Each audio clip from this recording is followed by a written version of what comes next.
Benvenuti a tutti. Welcome you all. Tonight, we have a very peculiar meeting, a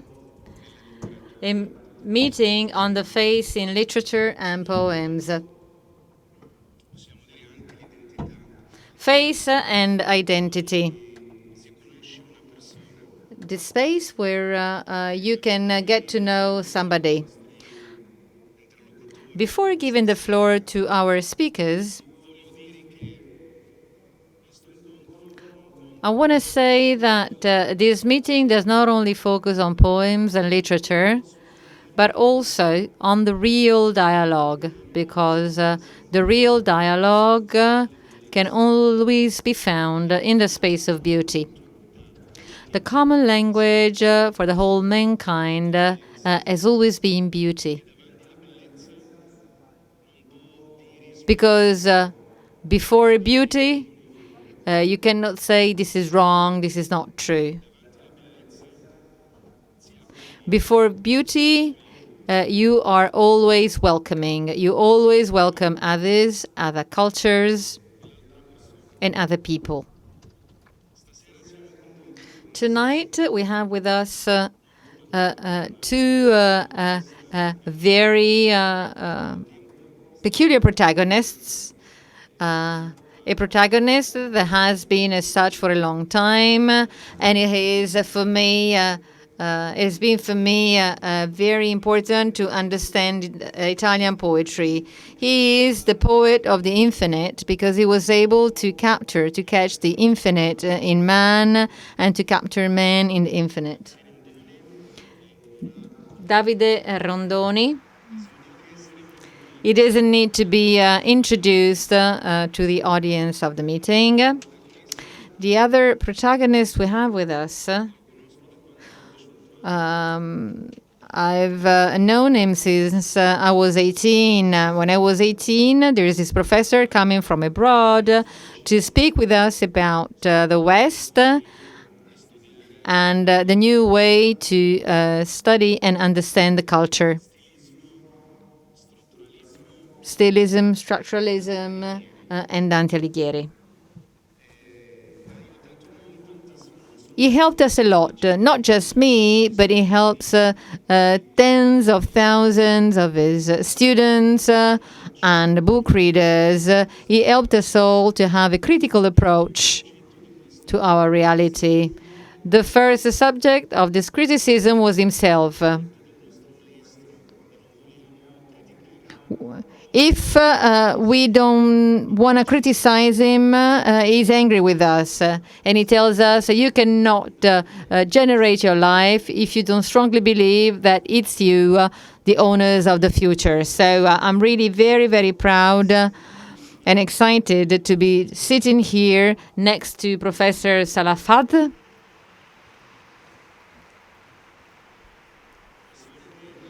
A professor of Arabic literature, a great expert and scholar on Dante Alighieri, and vice president of the Academy for the Arabic language. He's an intellectual who has always been involved in society. He's always in first row. Is always in the front line to fight for freedom of culture and freedom of religion. So thank you very much for being here with us at last. So let's start with Davide. Good evening, thank you very much, and congratulations for bearing with us, because I don't know when you arrived at the meeting, and being here at this time of the day is not easy, so thank you for your attention. Thank you, Wael. Thank you, Professor. I just want to make some remarks based on the topic of this year. Through poetry, I'm trying to dwell upon it without fears, because who has to do with poetry and literature is not afraid of getting into details and making an in-depth analysis. Otherwise, he would be a journalist. And we always try to grasp the beautiful. So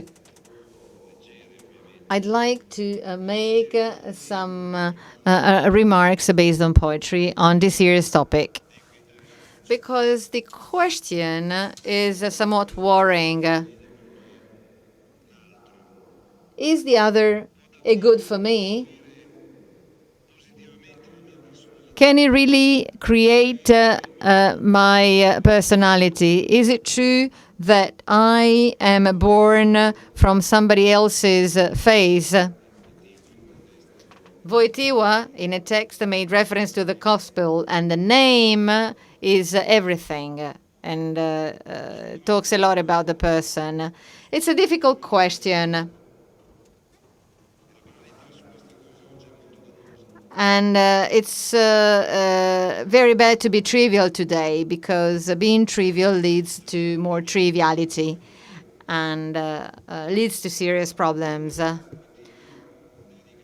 The women to whom this poem was dedicated, your name was born from what you gazed upon, is Veronica, the woman of the icon, the one with the face of Christ on the veil.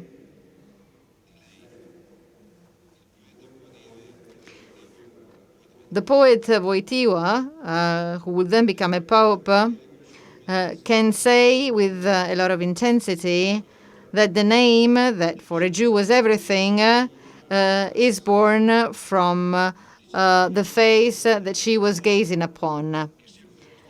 This is a woman who, out of pity and out of pain, gets close to that face, and out of her own need, out of her own prayer, Veronica goes to that face.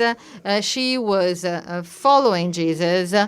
She was not there by chance, and she approached that face, and she was astonished because Jesus was dying, and therefore she had this attitude. Veronica was following, was loving, and needed Jesus. The other person's face can be seen from different perspectives. And not all perspectives allow other faces to create my own identity. Veronica looks at that face from her own pain, from her own need, and from her own compassion and her prayer. Petrarch, for example, looks at the face of the woman she loves. The face is attracted by out of enchantment. He is in love.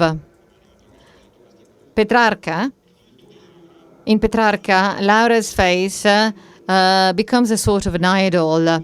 As you all know, Laura becomes everything, becomes the laurel, the air. That face is gazed upon as somebody loving that face. That's another perspective. It becomes everything.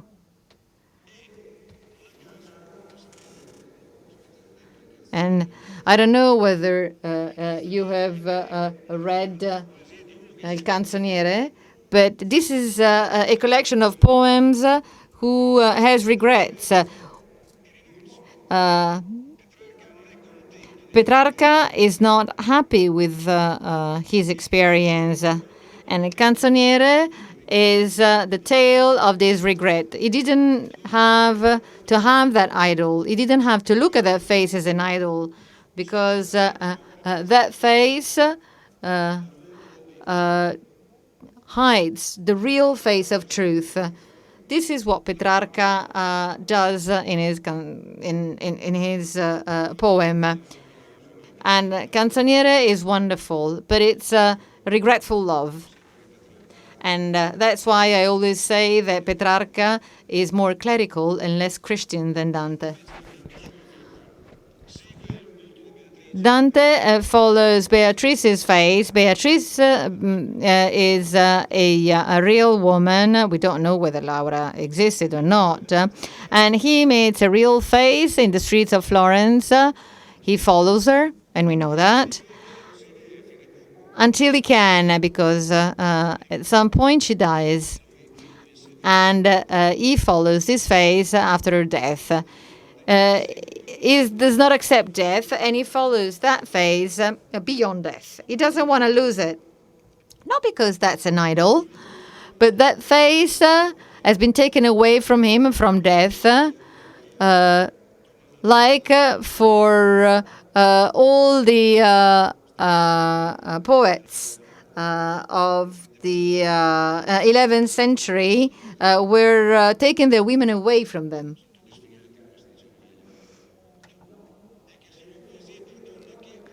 These poems are for faces who are not owned by them. And they love somebody and something that they don't own. There's a big spiritual revolution in the European poetry of the 11th century, which is followed by Dante. Dante follows a woman that has been taken away from him from death. He follows her. He doesn't regret it, although he betrayed that woman with other women and with other philosophies. But he still follows her. He understands that that face will take there where he want to go. In Dante, that face does not become an idol, but a face leading him to contemplate another face. Dante is a man of enchantment and of personal regret. But before the face of a beloved woman that he follows, he sticks to that face. Another poet, Italian poet, Ungaretti, who was born in Alexander of Egypt,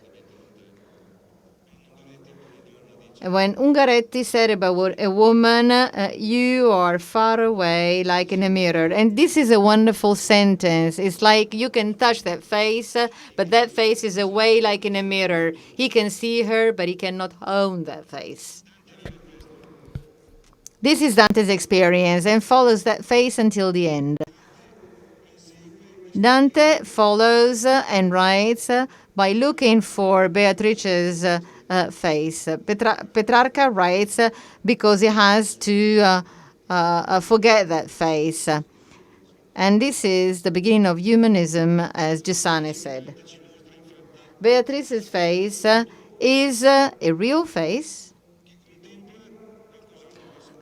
contemplating something else. The face is absent. The face is a sign. The face is gazing upon something else. And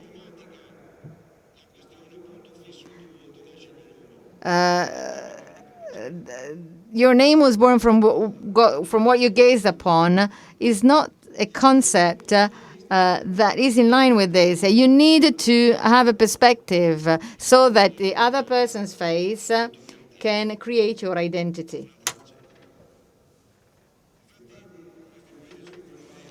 These poets explain that to us. The perspective with which you gaze upon other people's face is not born out of compassion, out of pain. Then the other, as someone says, is only a constraint, if not hell. Father Giussani understood this and in a debate said that the other is an abyss. The other, even the one you know very well, is an abyss of difference, is a totally different. Even the person you know best is an abyss of difference.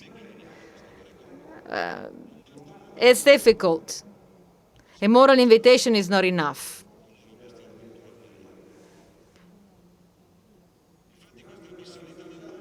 That difference, that strong difference with others, is what can you see in the abyss, as Nietzsche said. Can you see God or can you see nothing? What can educate the gaze to look in the abyss? Somebody says, I can see God in the other's abyss, but in the end of the abyss, it is hard to see something. Pascoli is a major poet who was born near here, and says that he gazed upon his mother. His mother was a widow, and she looked at the empty horizon where she could see the man that was taken away from her. It's a widow gaze because it's full of absence. It's a double gaze, as Leopardi would say, which feels emptiness but feels the presence. It is full of absence. That's quite strange.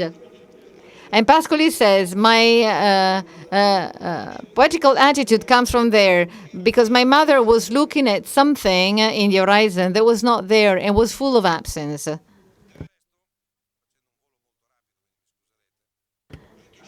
Even Shakespeare, who made his theatrical plays, and he wrote the sonnets. He wrote a sort of canzoniere. And there are two main faces. There's the Dark Lady, the passion, so on and so forth, and a young blonde. Two types of different faces. And Pirandello knows that, because the other does not only have one face, but can have 2, 3, or 4 faces. The relation with the other's face is ambiguous, is doublesome. This is in line with what the Barocco said. At the same time, you can see two things: the emptiness, the empty and the full. You can see the lie and the truth, but you have to choose. There's nothing automatic. Never. There's something automatic. That's why life is interesting. Otherwise, it would be boring. Even the other's phase is dramatic. It's always complicated. And this is what is shown by poets. In Shakespeare, the other's phase is a double face, 2 personalities. In Barocco, the face means life and death, means light and shade, means 2 possibilities. In the comedy, to go back to Dante, and then we will hear the next speaker, there's a full range of different faces. There's a very beautiful Love Manfredi with a scar. It's a full range of faces. Think about the face of Paul and Francesca.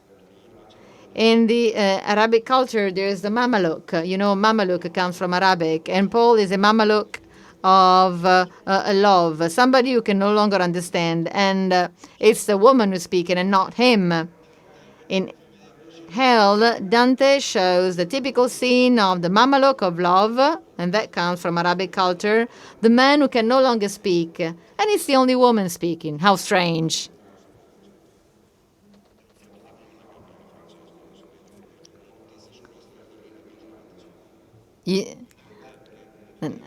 Dante understands that Paul and Francesca are a major issue of love, and they become 2 symbols of love, universal love.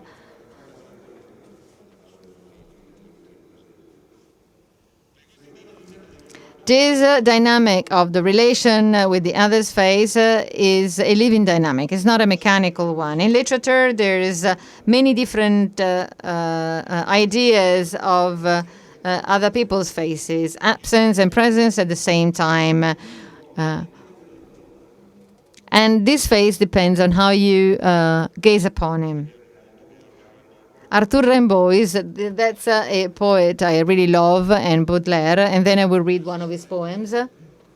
To be short, and go back to the starting point, what is important is the point of view, the perspective. Point of view means responsibility. That depends on you. It's not that this is something automatic. It's not that your name was born from what you gazed upon is automatic. You need to have the perspective from where you gaze upon. And Veronica's perspective is not automatic, is not naturalist, is not mechanical. This is the result of education, because as is said in songs and poems, gazing upon you, looking at you, is like praying. Looking at you is like praying. For Veronica, at that point, looking at her face, it was just like praying. If you don't get this look, the other one is an abyss, a constraint, and maybe also a hell. But what can educate me to look at the other just as if I was praying?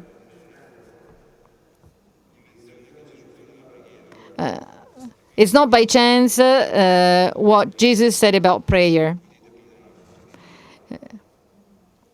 You say prayers. Prayer means that there's a father, there's a brother. These things do not happen by chance. You need to have a long tradition. One of my friends says, it's true, in the world there is dialogue, starting from beauty, but there's people knowing the Lord's Prayer, and there's people who don't. There's people who calls God Father and people who don't. And that makes a difference. Because either you look at the other one as a prayer, or the other's face is a constraint, and sometimes hell. And you can educate yourself to looking at others like praying, looking at others having this face. In literature, it's full of faces and poems where there's an intensity of the gaze, of the look, which is not a moral look. It's not a good look, which welcomes the other because the other one is good. It just prays, like Veronica before that face, which was the most beautiful one and the most horrible one to look at. And therefore, that's why she wipes it out. And the name was born from what you gaze upon. And now I will read 4 poems. The first one is a very nice one by Baudelaire, who thinks about this. Baudelaire was one of the greatest Christian geniuses of Europe. He wrote the poems. He suspects that that face is a possibility for his name to be born. And he says, the street about me roared with a deafening sound. Tall, slender, in heavy mourning, majestic grief, a woman passed with a glittering hand, rising, swinging the hem and flounces of her skirt. Agile and graceful, her leg was like a statue's. Tense as in a delirium, I drank from her eyes. Pale sky where tempests germinate.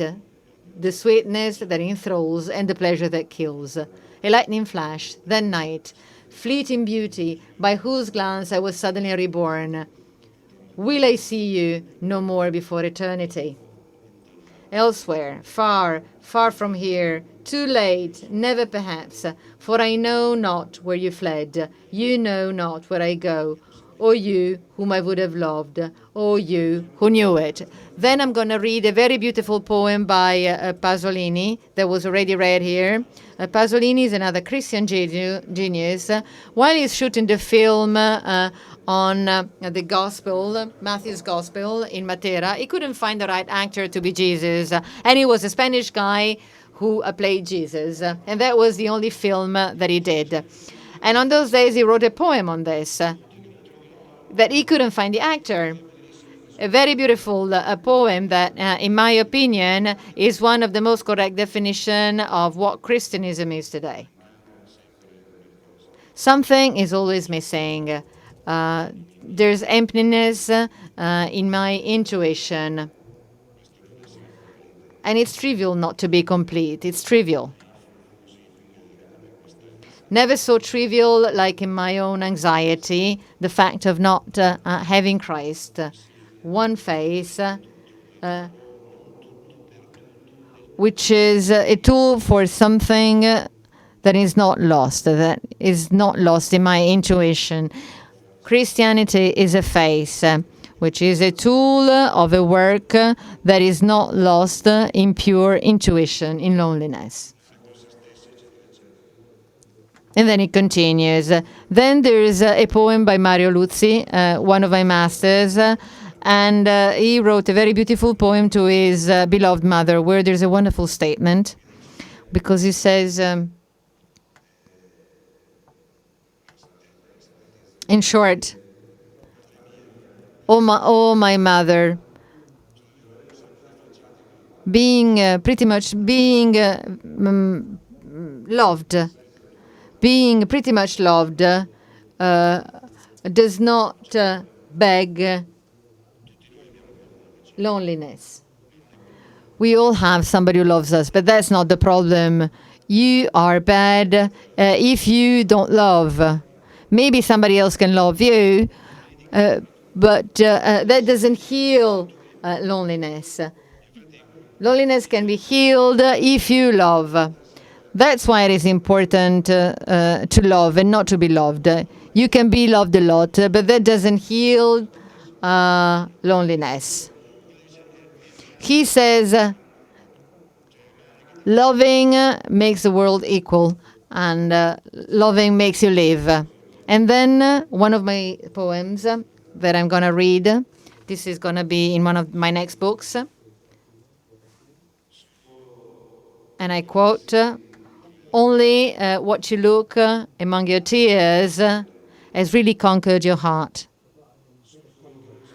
Only what you cannot stop looking among your tears can really enlighten your pain.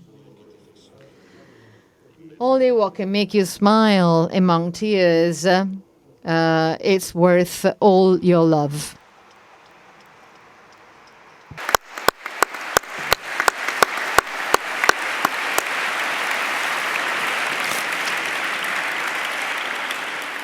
Quindi ha avuto ragioni quando ho chiamato. So I was right when I mentioned that he was the poet of the infinite, because if today there is a challenge to the face, that doesn't mean that the value of the face is undervalued, but the fact is that today everybody is ephemeral. In the social media world, in the ICT world, the face has become ephemeral. Whereas sometimes, as in the case of Veronica, Laura, Beatrice, those faces remain. They talk to us still today. They're still capable of generating meaning. The first time I visited Italy, I was very impressed by the fact that all the churches are full of faces. I tried to understand why, and I was told that in the past, not all the people could understand Latin, that is the language of liturgy. So that was an attempt with a lot of faces and pictures to represent the history of the Bible in the churches. So here in the West, there is a long tradition of faces that are speaking. These are voices that are transformed into faces, and faces that are speaking. They are voice. They speak words. On the other hand, in the Arabic tradition, this presence of images is not as much profound. It is an enigmatic culture. Everything can be preserved thanks to just one thing, that is memory. It is only memory that can retain the face, because in the desert, instead, by nature, everything is ephemeral. So with Professor Fadl, we would like now to understand how the face has had a value in poetry and in literature in such a culture where the ephemeral plays a fundamental role. Please, you have the floor. Good evening, ladies and gentlemen.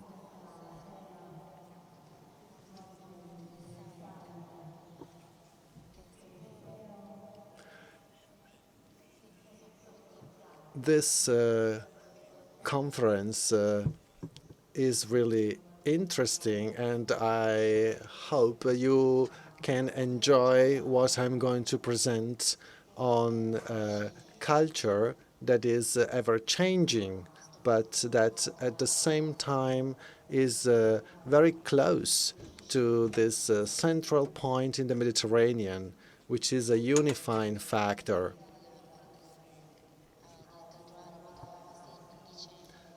Professor Daher Hassin used to say that the fundamental nature of cultures interacting and living in the north and in the south of Mediterranean must share a unifying spirit. And we, especially in Egypt, feels such a spiritual and material relationship as a strong one. This relationship is a strong tie to the Italian culture since ancient Greece times.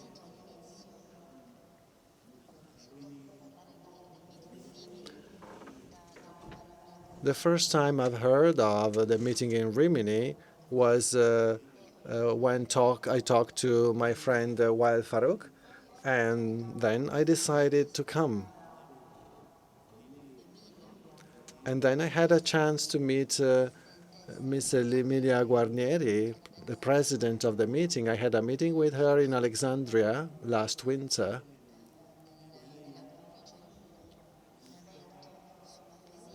We met at an event about poetry, beauty, art, and on the spirit that is involved in our cultures. So I'm particularly pleased to be here, and I am happy for the invitation to present here an idea that is really precise and really profound. And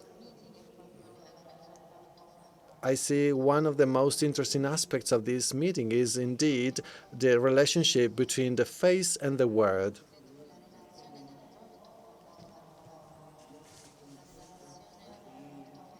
I believe that the relationship occurring between the face and the word is a fertile kind of relationship, and it can be looked at from different perspectives. I would like to begin with the linguistic perspective. Arabic has its own rules and structures that can be different from Latin languages.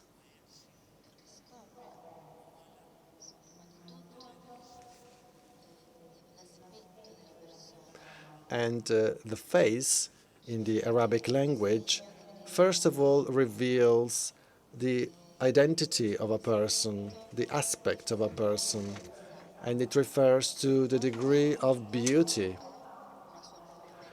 Every face has their own kind of beauty for those who look at it.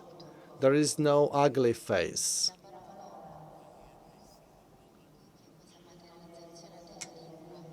And the word is a substantiation of language, and it expresses identity. The word the homeland and culture and the word.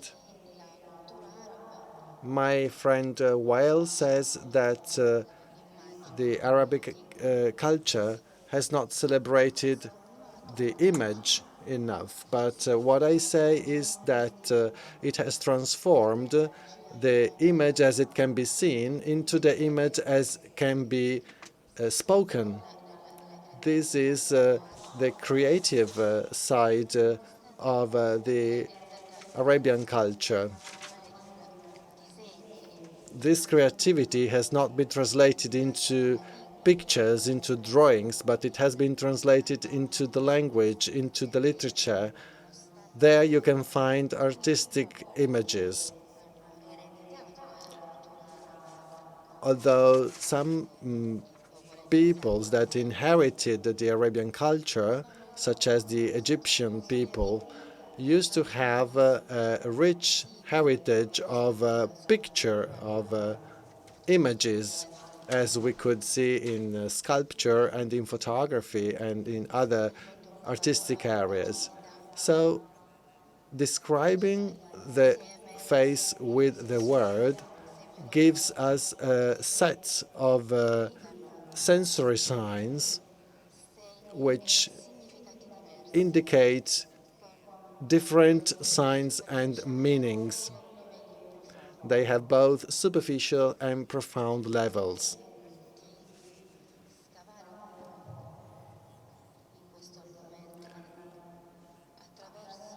Please allow me to go into greater detail in this respect. I would like to focus on the linguistic level, but also on the poetic level. Arabian dictionaries give a definition of the word face in a particular way. They refer to the surface of the face, first the length from the top of the hairline, then down to the front, the nose, the cheeks, the mouth, and then the chin. And then the width from the ears to the eyes and to the other ear. So what can we see here? We see that the five senses of people are all focused on the face. Sight with the eyes, hearing with the ears, smell with the nose, and taste with the tongue, and touch.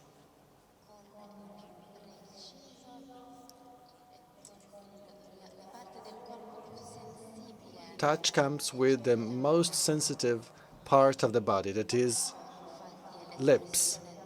And in fact, a kiss is the utmost expression of touch.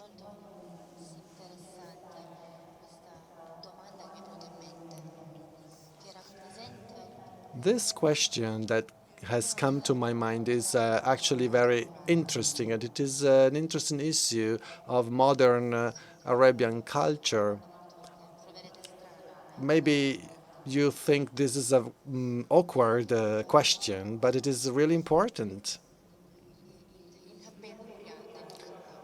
I'm thinking about body hair. The hair, the bird. Does this really express the face of a person? Well, it is a bit of an awkward question, isn't it? Because it triggered a number of issues in the world of art and in literature, and also in religious thinking, which we're suffering from in Egypt today.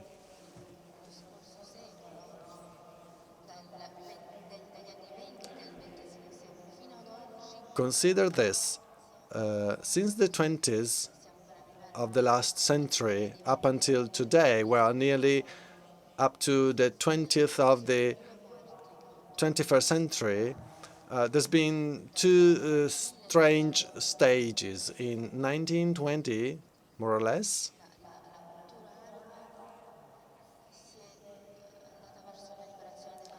the Arabian culture has moved forward the liberation of women, and that liberation was expressed in revealing the face and revealing the hair, as was mentioned in the Arabian literature. That was the dimension of clearness of this uncovering.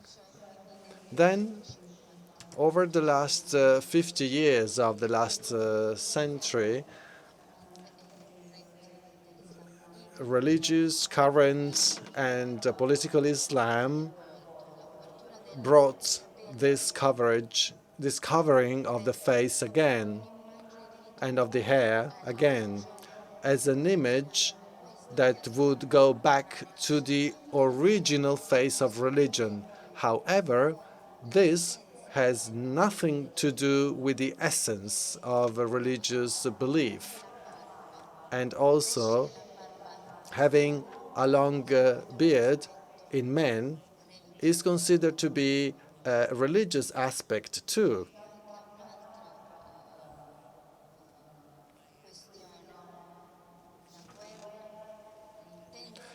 Then there is another issue.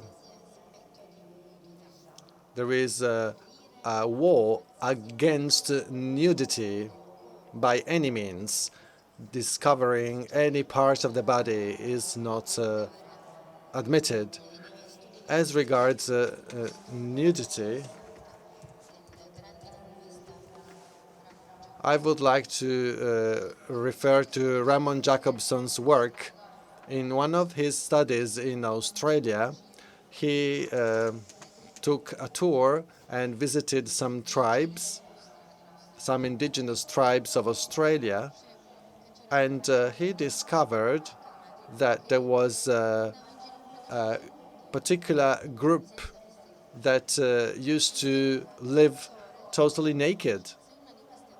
So this author then talked to one of these women and asked her, "Aren't you ashamed of standing in front of me completely naked?" And the woman answered, "And you? What about you? Aren't you ashamed of standing in front of me with your face naked and uncovered?" And he answered, "Well, this is my face." And she said, "Well, and this is my full body, and my full body is a face.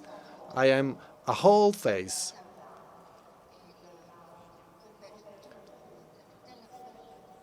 So here we see a question that is a cultural question, being naked or not naked and covering or uncovering is a cultural issue. And culture is a sort of standstill here when we face this phenomenon. In Arabic, we have a word to refer to orienting when we refer to going towards a particular direction. And from this same word, there is another word that originates from that, and it is outrage. And that refers to the target towards which we move. And the person who has two faces means that it is a hypocritical, because at one time he or she shows one face and then suddenly shows another face. And the word waja means influence, with all its meanings.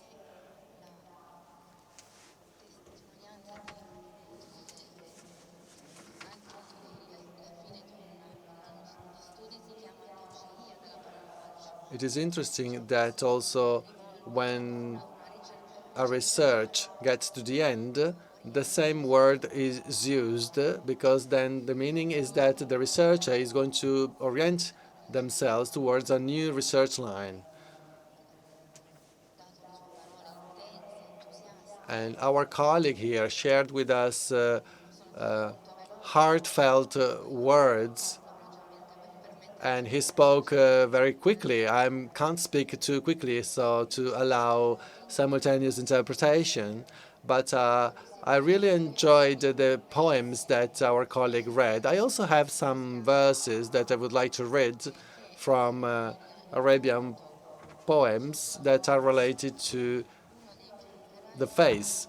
I will start with one of the greatest poets in ancient history in the Arabian world, whose name is Abu Noes. This is one of the greatest poets in the world literature,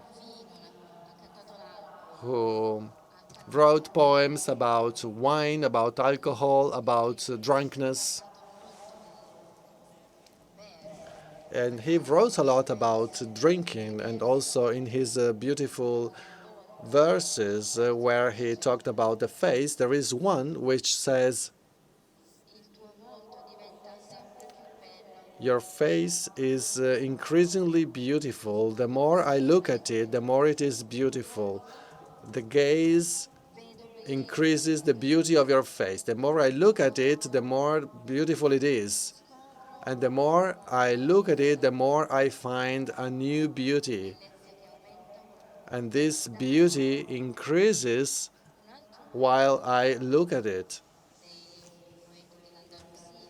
There is another poet from Andalusia of Jewish origin,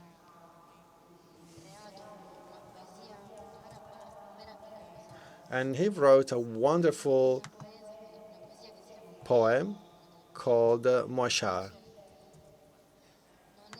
And it reads, "It is not just my soul's fault if I got in love with you. It's also your beauty's fault and my eyes' fault that are seeing it.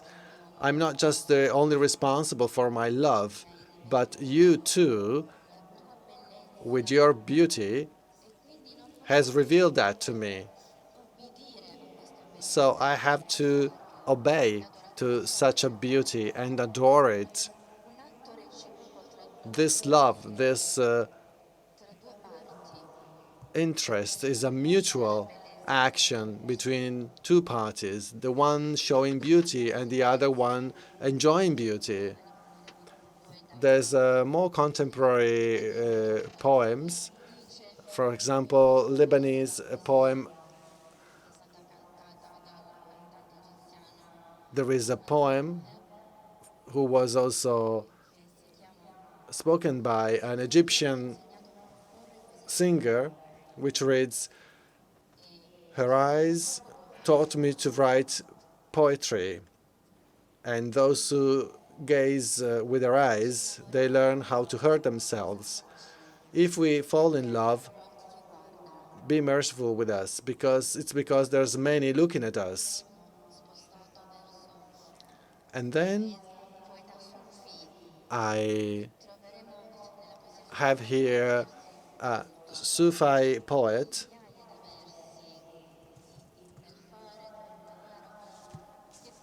There are so many verses in this literature area about the face and the face revelations. We see, for example, there is a poem talking about the face where this image is linked to the word. And when the poem talks about the face, it does it by means of words. It means that it materializes the image through words.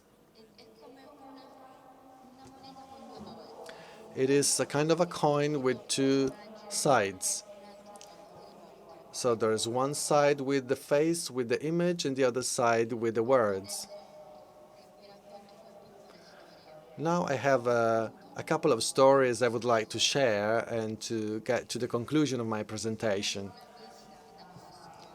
I was in Damascus, in Syria, before the latest conflict, that is 10 years ago, and I visited the scientific academy in Damascus.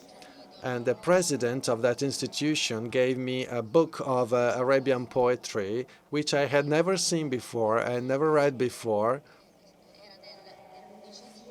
It was an 11th century book, the 4th century of Hijra, and it consisted of 4 volumes.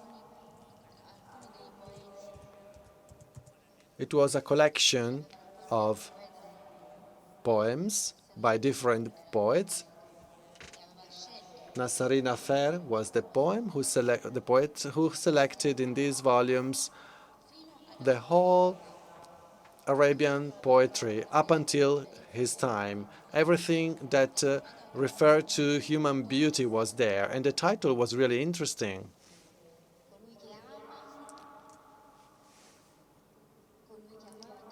Those who love, those who are loved, or who are adored,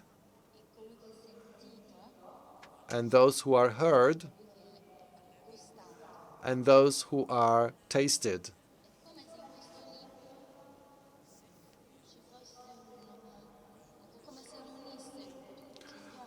Well, this book basically unites all the works that celebrated the beauty of the face, especially the face of women, who occupy 90% of these volumes. And then there is a detailed description of all the features of the face, from the hair to the front, to the eyebrows, to the eyes, and the cheeks, and the nose, and the mouth, and the chin, down to the rest of the whole body of women. Just like the Australian indigenous woman, the totally naked woman.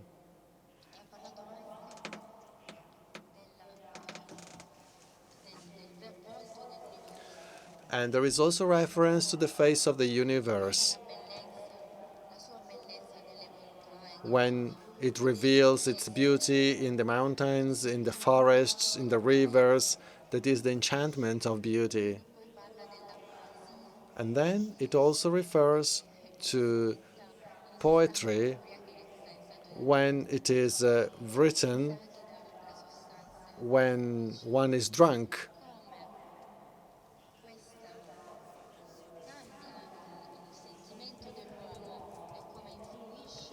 And it is interesting to see how this influences man's spirit and the way of feeling and the feelings and the sensations. And then there is also reference to touch, the 4th sense. After hearing, sight, smell, and taste.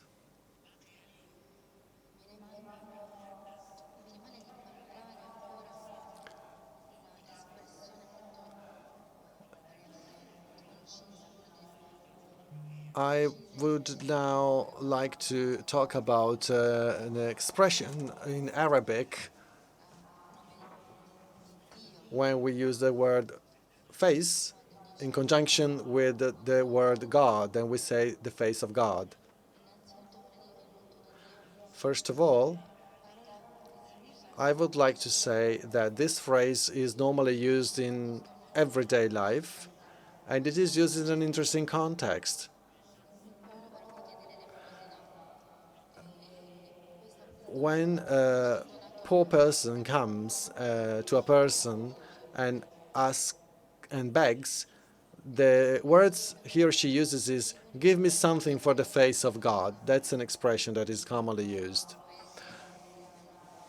I would also like to mention fact about another poem who was sitting at a cafe, and a beautiful girl approached him, well, was sitting next to him. She was really, really nice. And she said, "Give me something for the face of God," as is commonly said in Arabic. And he replied with a poet's verse saying, "For your face I will give you something, and not for the face of God." And yet, Her beautiful face was part of God's face, because beauty in Arabian culture in general and in Sufi culture in particular is the face of God. There's two verses in the Quran that are extremely important. The first says, God owns the West and the East, and anywhere you may look at, there you will find God's face. If we think about this verse, we understand something that is really deep, that is, that the whole universe, East and West, North and South, anywhere we are, we shall find God's face. That means that every religion, every culture, and every place are a revelation of God's face.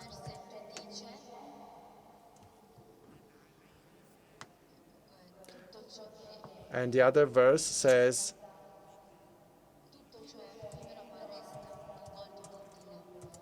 everything is ephemeral, but the face of God remains, full of power and glory. And that means that in any time, since the remote past and on to the future time, in any time, what is eternal is God's face. What we can conclude from here is that God's face is what occupies every place in the world and every time of existence. This is a wonderful evidence that we also find in the marvelous work by Dante and the Divine Comedy, that our dear friend, the poet that has made us so happy with his presence this evening, well, that's the utmost expression of beauty in the paradise. That's the utmost expression of beauty. The human spirits get there to immerse themselves in passion, in beauty. And that's the stage of the divine sight, when one gazes upon God's face. And God's face is what remains. God's face is beauty. God's face is what reveals all the degrees of beauty and of spiritual fulfillment. It is not just an idea that we find in Sufi literature, but it is also in the essence of this meeting in Rimini today. And I'm very happy and very pleased that I've been part of it. Thank you.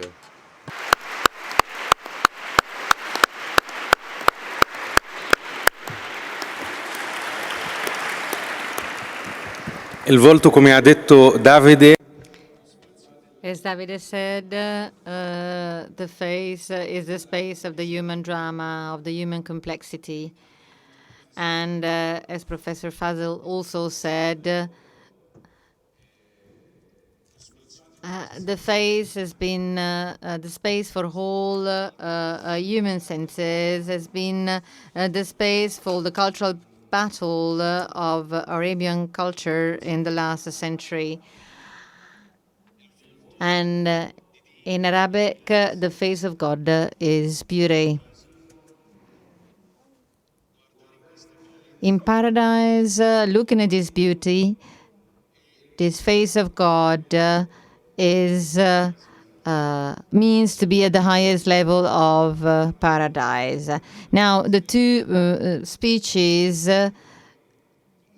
start from two different interpretations and starting point, but in the end, they reach a common point, a common conclusion, as in the face is mystery.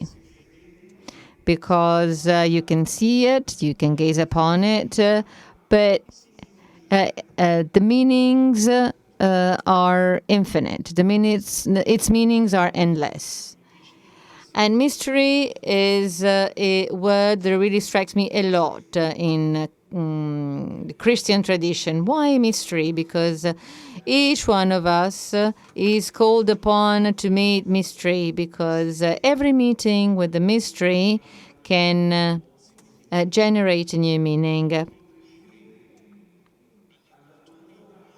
can contribute to a human culture, can give something new to human culture. And each meeting that we have with this mystery can generate a new meaning, a new sense. So the face is the space for meaning. Another very mysterious thing is 40 years of an event like this, 40 years of the meeting in Rimini. 40 years have elapsed on a journey, on a road made by people themselves, by people walking. And this event is possible and can still continue because it's the people making it, because it's this mysterious people who are able to make it possible, working as volunteers and by giving small contributions and small donations in order to keep this road open to everyone. So I call upon you to continue donating to the meeting, to continue this journey together, and to be able to continue opening this space of different faces, different meanings, and different senses, not only not only for poetry, but also in the life of every one of us. To conclude, thank you very much to our great friend Davide Rondoni for his beautiful speech.